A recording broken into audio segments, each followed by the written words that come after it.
Vous écoutez Alexandre Dubé. Il analyse l'actualité. Il sépare les faits des rumeurs. Il n'a qu'une seule parole, celle que vous entendez. Alexandre Dubé.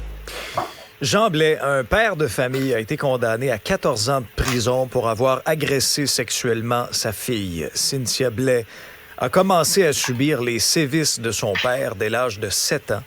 Jusqu'à sa majorité, elle était son esclave sexuelle. Maître Brenda Toucado est procureure de la Couronne dans ce dossier. Bonjour, maître. Bonjour. Résumez-nous un peu comment les abus ont commencé. En fait, les abus ont commencé alors que Cynthia avait 7 ans. Des abus qui ont commencé par des attouchements. Rapidement, ces gestes-là ont évolué en termes de gravité. Donc, des gestes là, tels que cunnilingus, fellation, masturbation. Et autour là, de l'âge là, de 10 ou 11 ans, là, on parlera là, de relations sexuelles. Je lisais que de 14 à 18 ans, Cynthia Blais a été agressée sexuellement à au moins 1000 reprises par son père. Exactement. Il y avait une fréquence, là, on parle là, d'abus là, qui étaient commis là, pratiquement tous les jours, là, plusieurs fois par semaine. On comprend qu'il y avait une notion de chantage aussi. Hein, on essayait d'échanger un peu des permissions. C'était l'espèce de stratégie dégueulasse du père en question.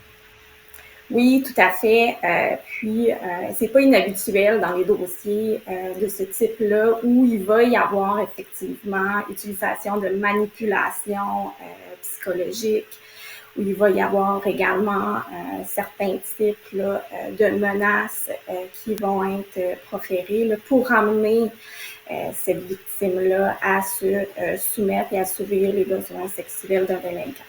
Comment votre cliente a accueilli la décision et la peine qui a été rendue? Cynthia était excessivement soulagée de la peine qui a été rendue hier par le juge Simon.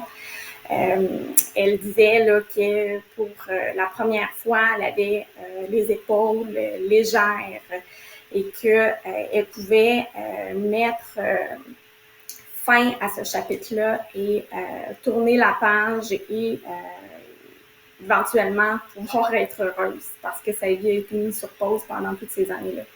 Ça prend beaucoup de courage pour dénoncer, pour passer à travers le processus judiciaire.